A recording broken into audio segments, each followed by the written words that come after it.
Hey everyone, Lisa Sabaniak here from lifelikeyoumeanit.com, and I'm coming to you live so that we can talk about some coping tips to use for anxiety. So, adding into my series that I've been offering you for the last several weeks now.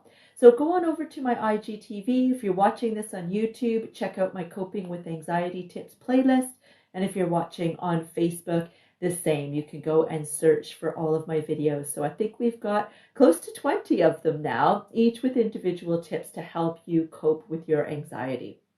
So today what I would like to talk about is exercise. And I know for a lot of people, that could be a little bit, oh, I don't want to exercise. But hear me out. Okay. Obviously, we can't go to the gym right now during coronavirus, right? We're limited to what we can do outside, whatnot. But exercise, we know already, right? Unless we're living in some cave somewhere, we already know that there are huge benefits to exercising, right? It increases our circulation, it increases our lymphatic flow, which is kind of like a secondary circulatory system that we've got in the body, but it doesn't have its own pump. So it actually is relying on our muscle contractions to actually pump this lymph fluid through. And that's where a lot of, in our lymph nodes, where this lymph fluid passes through, this is where a lot of our white blood cells live. And those white blood cells are going to be the ones that are going to be responsible for fighting off our infections, right? Including coronavirus.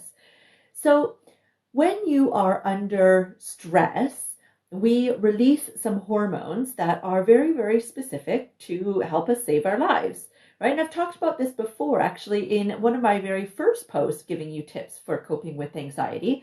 I talked about how it's important to try to come up with strategies to deal with your anxiety, because long-term anxiety or stress can actually have really devastating effects on our bodies. And this is why. So I'm just going to kind of add to this now with a coping strategy that you can use to offset it, which is exercise. So when you're under stress, your body is releasing hormones that gets you ready for fight or flight, right? And we know this this isn't anything new for us. And our body is basically designed to get the heck away from danger and save our lives, or have to stay and fight to again save our lives.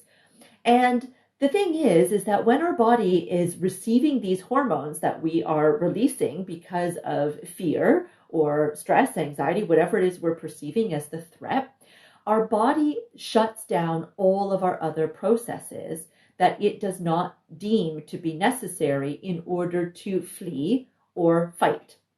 That means although your digestive tract is incredibly important, although your nervous system is incredibly important, although your obviously, our other functions, like our breathing and our heart rate and our immunity and all of those things, the only thing your body is counting on in those moments when you are feeling high stress or high anxiety is what we can do to get more oxygen and glucose or sugar to every cell of our muscle tissues so that they can perform by contracting to get us the heck out or to stay and fight.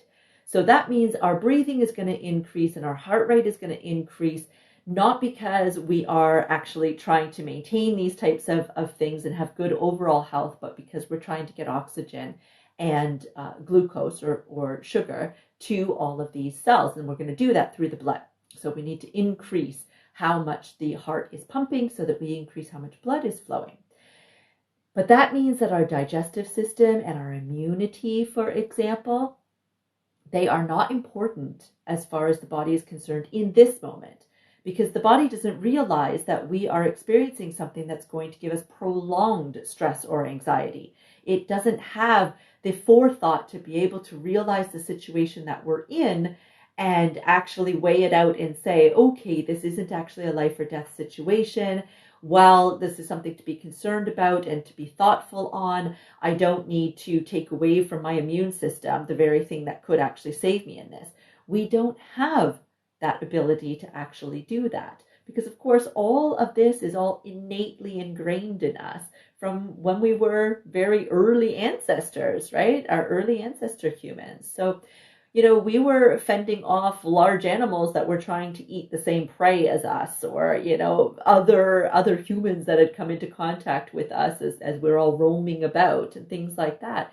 We didn't necessarily have stress and pandemic worries and things like that we have today.